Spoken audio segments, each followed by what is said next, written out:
राजपदधारी हो, तुम याजकों का समाज हो, तुम पवित्र लोग हो। तुम्हारे द्वारा मैं लोगों के ऊपर प्रकट करूंगा अपनी सामर्थ को। परमेश्वर ने कहा था याकूब अब तू इज़राइल कहलाएगा, तू शुद्ध मन वाला कहलाएगा। और प्रभु ने कहा है जिनके मन शुद्ध हैं वो परमेश्वर को देखेंगे।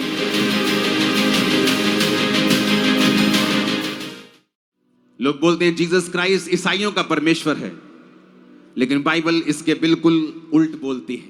यीशु मसीह ने कहा वो किन का परमेश्वर है। आज आपको मैं मैसेज देना चाहता हूं।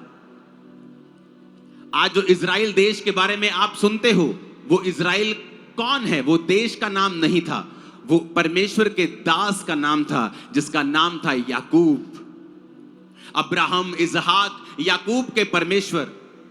और परमेश्वर ने कहा याकूब अब से तेरा नाम याकूब नहीं होगा, तेरा नाम इज़राइल होगा, शुद्ध मन वाला। इज़राइल का मतलब है शुद्ध मन। ये एक स्पिरिचुअल कंडीशन है। मैं आत्मिक रीति से बात कर रहा हूं। बहुत से लोग मेरी बातों को समझ नहीं पाते हैं, उसे शारीरिक तरीके से लेते हैं।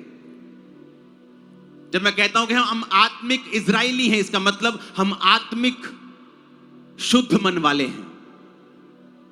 मैं किसी देश की बात नहीं कर रहा हूं। परमेश्वर ने कहा था याकूब अब तू इज़राइल कहलाएगा, तू शुद्ध मन वाला कहलाएगा। और प्रभु ने कहा है जिनके मन शुद्ध हैं वो परमेश्वर को देखेंगे।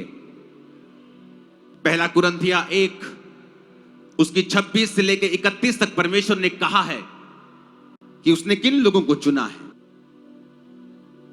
उसने कहा हे भाइयों, अपने बुलाए जाने को तो सोचो कि ना शरीर के अनुसार बहुत ज्ञानवान, ना बहुत सामर्थी, ना बहुत कुलीन बुलाए गए, परंतु परमेश्वर ने जगत के मूर्खों को चुन लिया है कि वो ज्ञानवानों को लज्जित करें। और परमेश्वर ने जगत के निर्बलों को चुन लिया है कि वो बलवानों को लज्जित करें।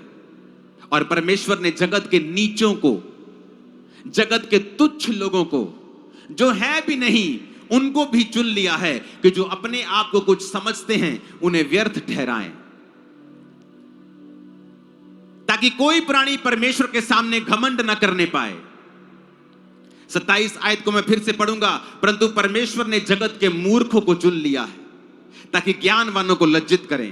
परमेश्वर ने जगत के निर्बलों को चुन लिया है, जगत के नीचों को, जगत के तुच्छों को, जो नहीं हैं उनको चुन लिया है। परमेश्वर ने कहा इज़राइल लोगों को, इज़राइलियों, मैंने क्यों तुम लोगों को चुना कि मैं पूरे जगत के ऊपर अपने नाम को प्रकट करूं। इसलिए नहीं कि तुम सामर्थी थे, मैंने तुम्हें इसलिए चुना क्योंकि तुम सब जातियों में सबसे थोड़े थे। आज भी इज़राइल, अगर आप देश की बात करें तो कुछ ही मिलियंस में, 5-7 मिलियन में वो देश की पॉपुलेशन खत्म हो जाती है। जैसे पूरे लुधियाना डिस्ट्रिक्ट की जितनी पॉपुलेशन लगा लो, इतने के आसपास उनकी पॉपुलेशन है। अब मैं ये शरीर की बात कर रहा हूं, अब मैं ये शारीरिक देश की बात कर रहा हूं। तो परमेश्वर ने कहा मैंने इज़राइलियों तुम्हें इसलिए चुन लिया कि तुम थोड़े थे। यीशु मसीह किन लोगों के लिए आए हैं आज मैं आपको बताना चाहता हूं। यीशु ने कहा मैं धर्मियों को बुलाने के लिए नहीं आया हूं, मैं अच्छे काम करने वालों को बुलाने के लिए नहीं आया हूं, मैं तो पापियों को बुलाने के लिए आया हूं। धर्मी को परमेश्वर की जरूरत नहीं, परंतु पापियों को परमेश्वर की जरूरत है। वैद्य की जरूरत तो बीमारों को है। अगर कोई वैद्य ये कहे कि नहीं तू बीमार है, अब मैं तुझे नहीं लूंगा, कोई हॉस्पिटल ये कहे मैं बीमार को नहीं लूंगा, अच्छे भले आना, तो उस हॉस्पिटल का कोई फायदा नहीं। यीशु मसीह ने कहा मैं जगत के मूर्खों के लिए आया हूं, जिनको जगत ने त्याग दिया, जो जगत के लिए खुरचन के समान थे, जिनको उनके परिवार ने त्याग दिया, जिनको उनके समाज ने त्याग दिया, जिनको धोखा दिया गया, जो मूर्ख कहलाए गए,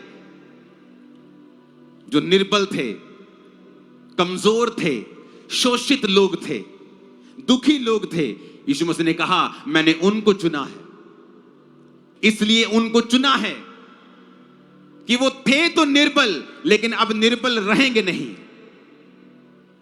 थे तो कमजोर, लेकिन अब कमजोर रहेंगे नहीं, थे तो पीछे, लेकिन अब पीछे रहेंगे नहीं, बल्कि जो आगे हैं वो भी उनको देखकर शर्मिंदा होंगे कि परमेश्वर ने क्या कारनामा किया जबरदस्त।